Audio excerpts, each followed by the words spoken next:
പീരീഡ്സിന്റെ സമയത്ത് സ്ഥിരമായി വേദന അനുഭവിക്കുന്ന ആളാണോ നിങ്ങൾ എങ്കിൽ ഞാൻ ഈ പറയുന്ന 3 കാര്യങ്ങൾ നിങ്ങൾക്കില്ല എന്ന് ഉറപ്പുവരുത്തണം. ആർത്തവ സമയത്ത് അടിവയറ്റിലോ അരക്കെട്ടിലോ ചെറിയ ചെറിയ വേദനകൾ ഉണ്ടാവുന്നത് സ്വാഭാവികമാണ്. എന്നാൽ നിങ്ങളുടെ വേദന അസഹനീയമാവുകയോ കാലക്രമേണ കൂടിക്കൂടി വരികയോ അതുമല്ലെങ്കിൽ പീരീഡ്സിന്റെ മുൻപോ ശേഷമോ വേദന ഉണ്ടാവുകയോ ചെയ്യുകയാണെങ്കിൽ അത് നിങ്ങൾ ശ്രദ്ധിക്കേണ്ടതുണ്ട്.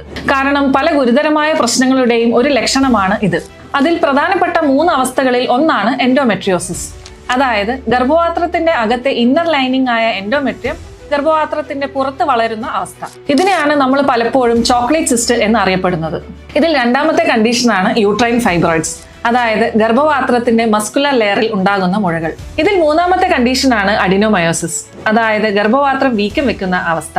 ഈ പറഞ്ഞ 3 കണ്ടീഷനുകളിലും പീരീഡ്സിന്റെ സമയത്ത് അസഹനീയമായ വേദന അനുഭവപ്പെടാം. ലൈഫ് സ്റ്റൈൽ ചേഞ്ചസ് കൊണ്ടും ഭക്ഷണ രീതിയിലുള്ള വ്യത്യാസങ്ങൾ കൊണ്ടും എക്സസൈസ് ഇല്ലായ്മ കൊണ്ടും ഈ കണ്ടീഷൻ പലരിലും ഇപ്പോൾ കണ്ടുവരുന്നുണ്ട്.